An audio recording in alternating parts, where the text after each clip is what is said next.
are listening to the Basketball Nerd Podcast.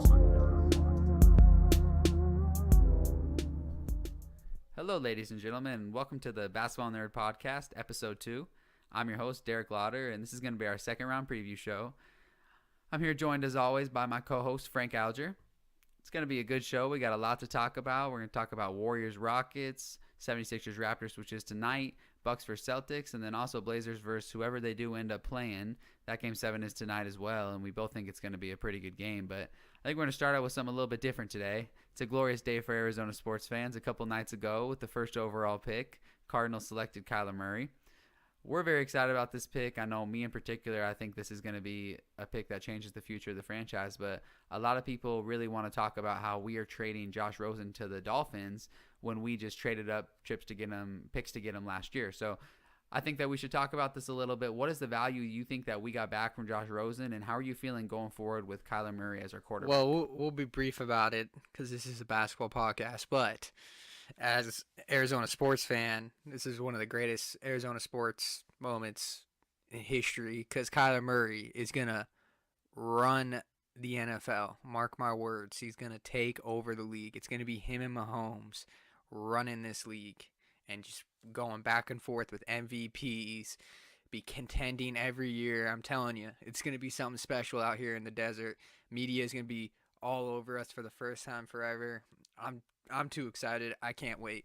Me neither.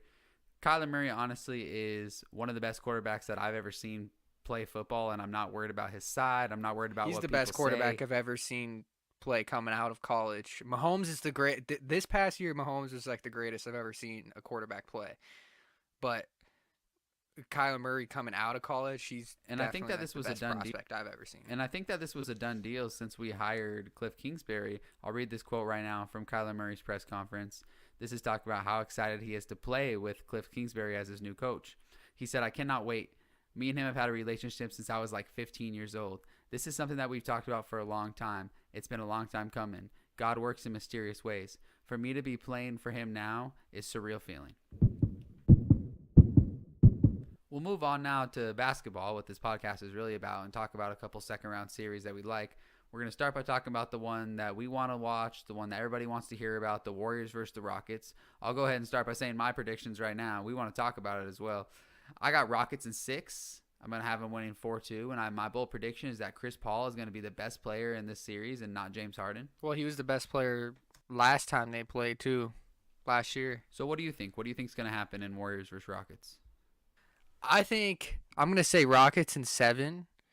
I really think the Rockets want it more than the Warriors, and I think it's shown in the Clippers-Warriors series, the Clippers being able to win a couple games. Like, the Warriors don't seem like they really like each other anymore. KD has a foot out the door.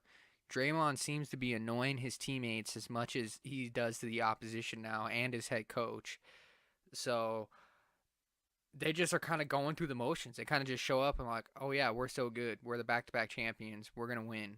And the other team's coming in like, we want, like, this is war. Like, we are going hard and we're giving everything. Like, you just look at the body language of the Warriors and KD, like, they just kind of are just going through the motions. And like, the Clippers are dogs out there, fighting as hard as they possibly can. And it shows visually. And that's what happened last year in the Western Conference Finals. The Rockets wanted it more, and the defense was why the Rockets were going to win that series. And then, of course, Chris Paul gets hurt, so that changed everything else. I mean, everybody forgets. The Rockets had him. Everyone forgets. Everyone thinks, oh, the Warriors just ran through the league last year. The Rockets had him. They were a half a basketball away in 2 separate occasions, even with Chris Paul being hurt, of eliminating the Warriors. And if Chris Paul doesn't get hurt, the Warriors lose, and everything would be different. So I'm so excited. This has an NBA Finals type feel to it, honestly. I think that absolutely, there's no question that this is going to be a really good series. People who think the Warriors are just losing focus in this first round and they're going to be able to just flip a switch and turn it on, I don't think that's realistic to believe, especially on the defensive end. Right now they're getting torn up by Lou Williams and a rookie, and people that Doc Rivers is considered being an insanely good coach just for being where they are. Imagine when they're playing James Harden and Chris Paul, who have had a whole year to sit there and think about how bad they want to get back into this game, and the rest of the Rockets roster as well. So I don't think that's just going to be a flip switch and that the Warriors are going to dominate. Like I said, I picked the Rockets in 6, and I really think that the defensive thing is the most concerning for the Warriors. The fact that they've had 2 incredibly bad halves against the Clippers. And the thing is with the Warriors is you can't just afford to lose a game against the Rockets. You can't just afford to lose a game in a series. Every single game, every single possession is going to matter. It's going to go from kind of a, even this series, it is playoff basketball, but they're so much better than the other team that it doesn't seem like every single possession matters. So I think that going forward, the Warriors are really going to have to kick it into another gear that we haven't seen them do in any of these games yet. And if they do that, then maybe they can dominate the Rockets, but I just don't see it going forward. Yeah, the one thing I will say, though, that concerns me with the Rockets is James Harden in the playoffs. His numbers have always taken a significant dip going to the playoffs. And the series against the Jazz, I mean, he was all right in a sense. I mean, they won in 5 games. But shooting the ball, I mean, he was really bad. Now, I'm very interested to see if the Warriors, because the Bucks started this trend when the Rockets played the Bucks, and they would side guard Harden on his left hand and make him dribble to his right. And analytically speaking, I'm sure you heard on the broadcast and everything, is his worst shot is that floater, that running floater. So basically, and you take any ability for him to do any step back threes or jump shots. So all he can do is just dribble into the paint. He's able to find Capella a lot doing that. It's just a different way of playing that Harden has to do, but it really makes him struggle shooting the ball. He shot 37% in that 5 games against the Jazz, and I mean, games 3 and 5, the Jazz were right there. The Jazz offense was just horrific the whole series, and Donovan Mitchell shot the ball even worse than James Harden in that series, the Jazz best player. So it'll be interesting to see. Well, a couple things I'll say is, the last 2 seasons with Kevin Durant, the Warriors had lost 1 playoff game at home, and they've already lost 2 in this series to the Clippers. The last team that beat the Warriors twice on the road in a series were the Cavs when they came back from a 3-1 deficit. So this is kind of unheard of in Warriors land for this dynasty, what's happened so far. And they really are going to have to pick it up on the defensive end if they want any chance to compete with Houston. And they might be able to go into LA and get a couple road games where the home court advantage shouldn't even be considered one. But when they're taking long flights down to Houston and literally the entire city is rocking for these games, it's going to be a lot different. In the regular season, you could kind of see the Rockets, when they played the Warriors, the Rockets' intensity was another level. The Warriors were still that, cool, calm, casual, just show up, set our screens, and run around and shoot the ball and be all right. And the Rockets played with way more heart. They won 3. They went 3-1 in the regular season against the Warriors, and 2 of them they won easily, convincingly. So that's a factor in my mind.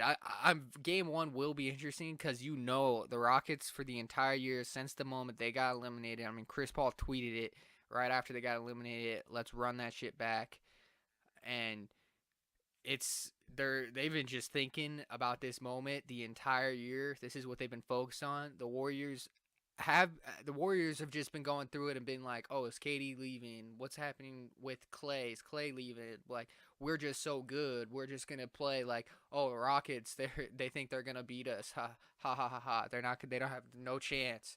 And we're about to find out. All right, so we're gonna move on to another series in the Eastern Conference. Got these listed in the order that we think they're going to be the best series. So next one that we're going to talk about is 76ers versus Raptors. We think that's going to be the second best series. What are you looking at as far as 76ers versus Raptors? I have 4-2 Raptors, so Raptors in 6. I think it's going to be a really good series with really good games, but I think it's make it or break it for the 76ers. Well, yeah. I mean, this is all the pressure on them. They pushed all their chips. It's make or break for the Raptors, too. Yeah. I mean, the thing is with the Raptors is I think that even if they win, Kawhi might be gone. Even if they beat him, Kawhi might be gone. Yeah, but doesn't that make it make or break? Like, it's championship or bust because if Kawhi leaves, they're going to be nothing. Oh, yeah. So that's true. That's a good way to look at it. It is kind of championship or bust. My bold prediction for this series is that Kyle Lowry shreds his playoff stigma.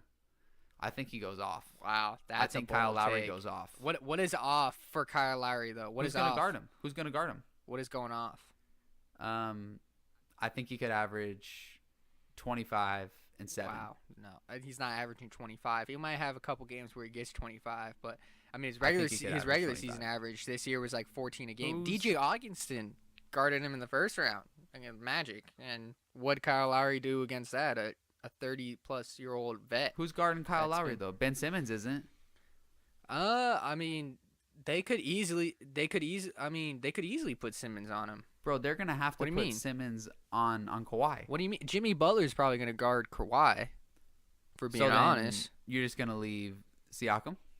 Siakam, I mean, Tobias Harris is an underrated defender too, but I mean, Tobias Harris could guard Kyle Lowry or Simmons could guard Kyle Lowry. Either one of them. I mean, that's not going to be an easy matchup no matter who he faces. It's gonna have to be Redick, because I mean, who else are you gonna put Redick on the Raptors matchup wise? It is gonna have to be Redick. I don't think it is going to have to be Redick. You're gonna put Redick on Danny Green. Yeah. That's the perfect matchup for Redick. Danny Green's a spot-up shooter. Redick is used to just having a guard-up spot-up So shooters. what do you Like, think they're gonna do with the Danny matchup? Danny Like, Green, you know, Danny Green is Danny a spot up Green is shooter, not but going he's to be also a driving lot it in on bigger the than basket, Redick. though. Like, He could if JJ Redick's playing him. I mean, he's not going to be doing that all game long. I mean, maybe we'll have a couple No, he won't moments. be. Like, it's not like if you put JJ Redick on it, it's not like, oh, the Raptors, like, let's feed Danny Green now and let him get 30 points. Like, that's not going to happen. He's still going to be his role. He's still going to be a spot-up shooter. Well, I mean, Danny Green He's gonna is be the more than spot-up just a shooter. And Redick's not a horrible defender either. But I don't think Redick plays him. I think it's more likely that Tobias Harris goes on Danny Green, and then they put Jimmy Butler on Siakam, and then they put Simmons on Kawhi. You're telling me they're going to put Simmons on Kawhi. That's not going Those to are the regular happen. season matchups. I want to get into the regular season matchups. The Sixers didn't play the Raptors once with this starting five. They didn't play them once. You since think they, they'd rather they put only- Jimmy they on only- Kawhi than Simmons? I think they only played him once when they had Jimmy Butler on the roster, and the one time they played when they had Jimmy Butler on the roster, Kawhi didn't play for the Raptors, so we had no idea what the matchup was. And that was the game. You get into the point. Simmons went off for 26 and 12 with no Kawhi, and the other 3 games, Kawhi guarded Simmons and shut Simmons down. He averaged 8 turnovers a game in those 3 games. He had 11 turnovers in one game. Just handcuffed him. That's the main reason I think the 76ers are going to But win. now the Sixers have Tobias and Jimmy Butler. They haven't. The Raptors had never played the Sixers with Tobias and Jimmy Butler and Kawhi start. So it's interesting to see. I mean, you would imagine they would put Kawhi on Simmons because he shut him down so much at the in game 1. But if Jimmy Butler starts popping off, they're gonna take Kawhi off Simmons and put him on Butler, or if Tobias Harris starts popping off. So it's gonna be interesting to see. The regular season matchups you can kind of just throw out the window because the Sixers are a completely different team in those 4 games. I think Siakam goes off, and I think that he can give Simmons problem as well. Yeah, Siakam's a good defender. I mean, he'll play some good defense. I think he could stick on Tobias Harris if they want to do that as well. I think that the only person that they're really going to have to help Kawhi off of Simmons is to Jimmy, and that's only if Jimmy really starts getting buckets. But I really think that Kawhi bothers Simmons the most. They got no matchup answer for Joel Embiid. That's for sure. If Embiid's knees yeah, hold up, they we'll see got what nothing happens. for him. I mean, nothing. I have the Raptors, like I said, in the 6th, like I said.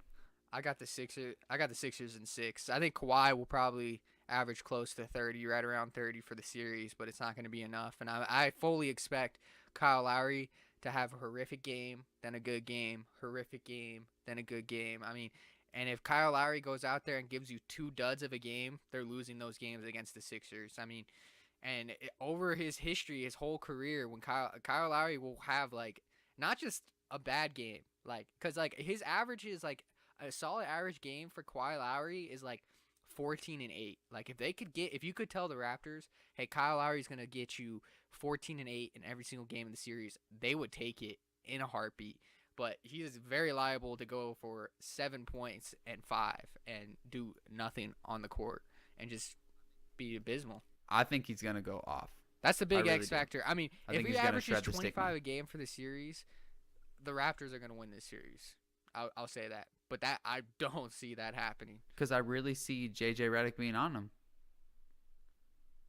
I mean, I think Embiid's health is a huge factor. I don't think that he's that healthy. I don't think that he's in that great of shape. That's the only thing that can help the Raptors of stopping Embiid, though, for being honest, is his health. Well, really, I mean, for anybody in the league, I mean, except the Bucks, they can stop him, but that's pretty much it. Well, And even then, I mean, it's a tough matchup.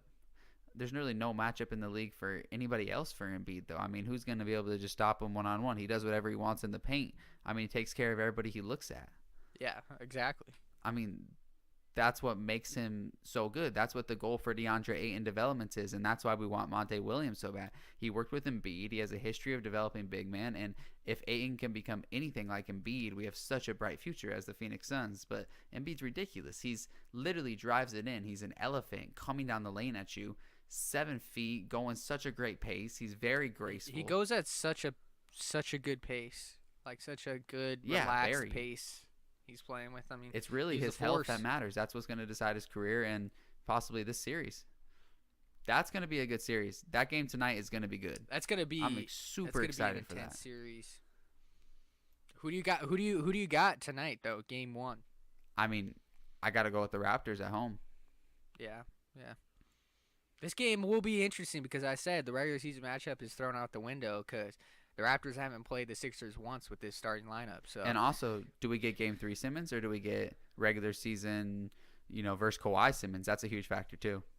we'll see if Kawhi's guarding him out the gate. I would imagine he would be. I don't know why he wouldn't, but they could throw Kawhi out there on Butler. They could be like, Simmons isn't gonna kill us, so let's shut down Butler, and we could put Siakam if we really want to, or even you could even try. I think Siakam would give Simmons problems too, honestly. Yeah. I mean, because of his length. I mean, it's gonna be interesting to see. It's definitely the most exciting game of the night and then the Bucks and Celtics, obviously.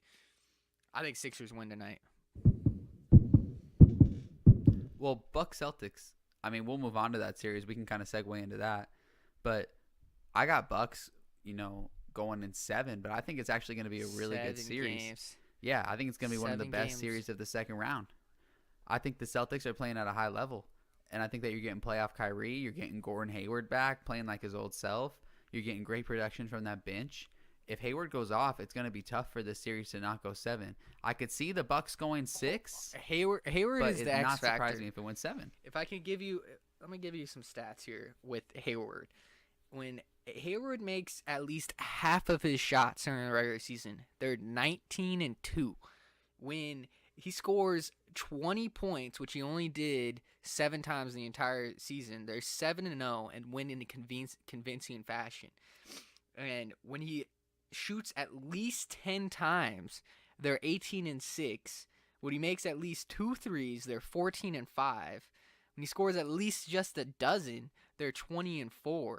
So he is a major X factor in my mind for the entire Celtics' success. It's crazy when you look at it. I think the Bucks though are just way too dominating, like way too dominating. I think Bucks win in 5, and they're gonna just dominate this series. I think they're gonna blow the Celtics out tonight. And I think everyone's overreacting to the Celtics beating a Pacers, and they act like, oh yeah, the Pacers won 47 games, right? And like they were good all year. They were in an absolute free fall the last 2 weeks of the season, like absolute free fall. They finished the season 4-10, like. And it goes even stretches even further back. Like they had the 4th seed, I should say, wrapped up pretty much, and then they just went into complete free fall. And you can't be going in a free fall, and then you also don't have your best player. Like everyone was waiting for them to like hit a point where they would struggle since Oladipo got hurt, and it didn't happen at all until the end of the year. So then that happened, and then. So people are acting like, oh, look, the Celtics just turned it on. They flipped the switch. I would argue the Pacers were really just an absolute free fall. I think the Pacers were playing worse basketball than the Nets and the Magic going into the playoffs for sure. I could see that take.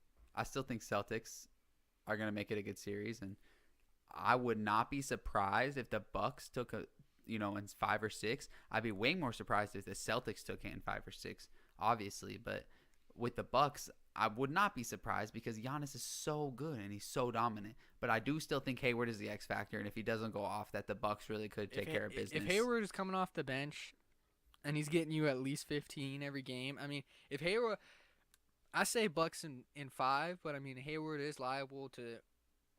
I think the one game the Celtics do win is one of the games at home, and Hayward, pops out for 20-plus points, and they'll win that Yeah. game.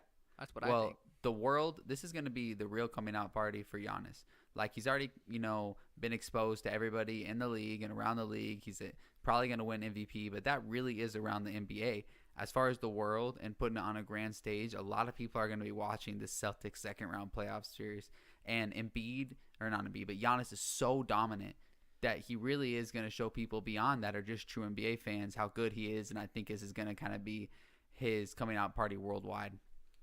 I think people still don't even comprehend how dominant the Bucks have been this season. Still, Yeah. I still don't think they comprehend it. Like, they think they're like, oh, the Bucks, they won a bunch of games. Giannis played really well.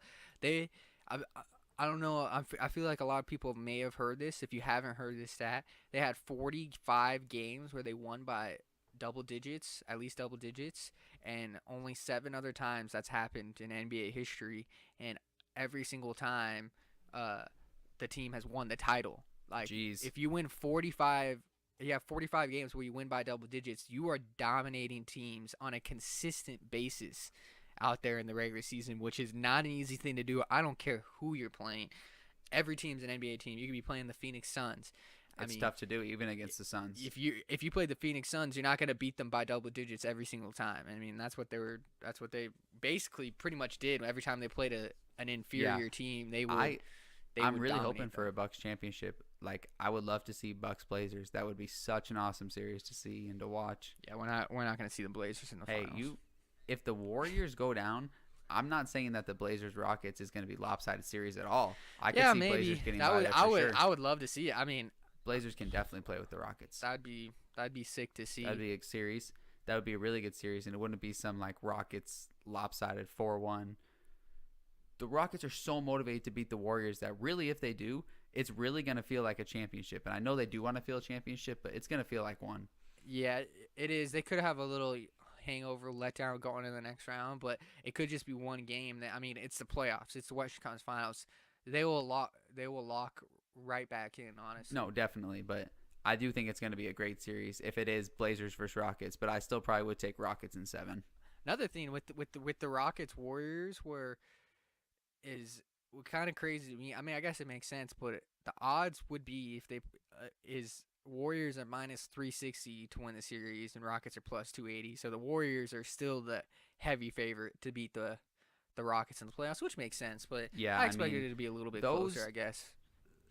I like the Rockets a lot. I mean, I like their chances against the Warriors, but when you're talking about betting odds, you're still probably going with what Vegas has in the history and what their safe bet is as far to make the most money. I mean, I think Game 1's huge. I think Game 1 is huge for Houston and for Golden State. Game 1 is a big game for the Warriors, I think. Like, yeah, the Rockets could be easily okay if they lose Game 1, but if the Rockets win Game 1, the psyche, the mentality, the whole media, the whole entire media would jump on the Rockets bandwagon after Game 1. They'd be like, can the Rockets do it? Are they going to do it? Especially after the Warriors struggling through the Clippers. Like, it would flip everything if they win Game 1. So it's a big game for the Warriors. So flipping to the other game tonight, the Spurs versus the Nuggets. Who you got coming out of that game? I got Nuggets. I mean, this series. I got Spurs. This series had 7 kind of written all over it. The Nuggets are the better team. The Nuggets have the best player on the court in Jokic. So yeah, but Jokic just went for 43, had one of the best games of his career in Game 6, and they lost. Honestly, it was one of the best, and they still didn't pull through. Well, one of his best games scoring, you could say. He had a really good all-around game. Yeah, the supporting he had to carry him, and he carried him. They were in the game until like the fourth quarter started. He doesn't have to do that again though. They're going to be playing at home, and they have the thing with the Nuggets. They're the third youngest playoff team ever. You know that? Isn't that crazy? And they're the number 2 seed. Like, they are insanely young. I mean, outside of Paul Millsap and Isaiah Thomas, like, they're a bunch of like 25 and like sub 25-year-olds, like pretty much the entire roster. It's crazy. So, and a big factor with young players, like look at the Celtics last year. The Celtics last year, they didn't have Kyrie or Hayward, any vets, and they were just super young, obviously. And they lost every single road game. Young players and inexperienced over history show on the road, they tend to not make their shots nowhere near as much as at home because they're just not as comfortable. They're not in the same rhythm. They don't have that energy and atmosphere, behind them. And usually the best players who play on the road are the best players on the team, who are the killers, who are the great players, who it doesn't matter where they're at, they're going to play well, like Jokic last night. So I expect, all those players like Jamal Murray, Gary Harris, Craig, all those guys, Monte Morris, Will Barton, all of them to play way better in Game 7 at home with that atmosphere in Denver. But you can never discount the Spurs and their experience. I got Spurs. I got Aldridge. I got Popovich, DeRozan, Derek White going off and winning this game. And nothing against the Nuggets. I think Nuggets are a great team. I think they're going to be a force to be reckoned with for years to come. But like you said, they're young. They're really young. They're very inexperienced. And them losing this game should not be considered a failure. But I do think that the Spurs are going to do it. I think the odds will come out they'll be slightly favored. I think they will be favored, but I don't think they should. I think it should be a pick 'em. Does this change your thought about the Blazers series at all? I think Blazers would cruise by the Spurs easily. It would be fun, though, to kind of see LaMarcus Aldridge and the Blazers and Damian Lillard, who LaMarcus Aldridge bailed on to go to the Spurs. So that'd be and they're worse now. Yeah, so so that would be interesting dynamic to see. I think they'd win 4-1 versus either. Blazers I think a lot of beat the people, Nuggets or the Spurs are like that. undervaluing the Nuggets.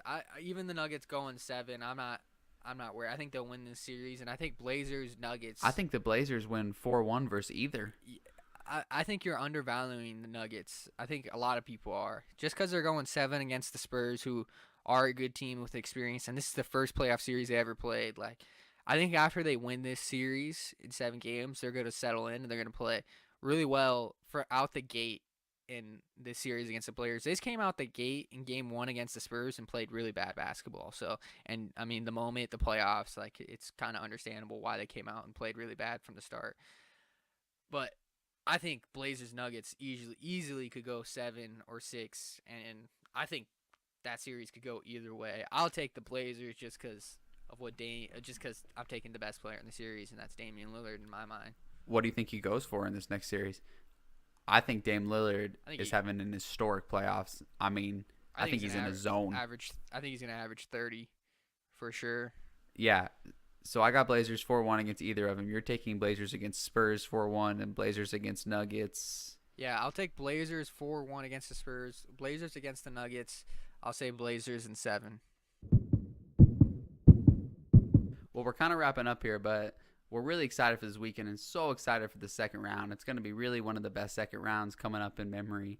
We have Warriors versus Rockets, 76ers versus Raptors, Bucks versus Celtics, and then Nuggets or Spurs versus the Blazers. So we have Warriors and Rockets tomorrow, 76ers and Raptors tonight. So thanks for tuning in to the Basketball Nerd Podcast. Enjoy your weekend. Enjoy these games. Make sure you subscribe. Let us know. Check us out on basketballnerd.com. Go ahead. Yeah, we're gonna be staying really up to date with this second round and through the rest of the playoffs with podcasts and stuff, because this is peak NBA season, and NBA season fans want that basketball talk. We're gonna bring it to you.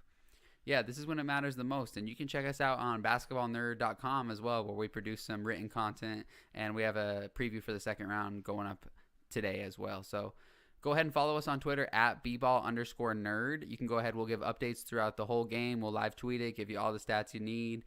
And other than that, just thanks for tuning in. Really hope you enjoy this game this weekend and next week, and we'll be giving you an episode of these next couple of days. So enjoy the games and have a good one. You're listening to the Basketball Nerd Podcast.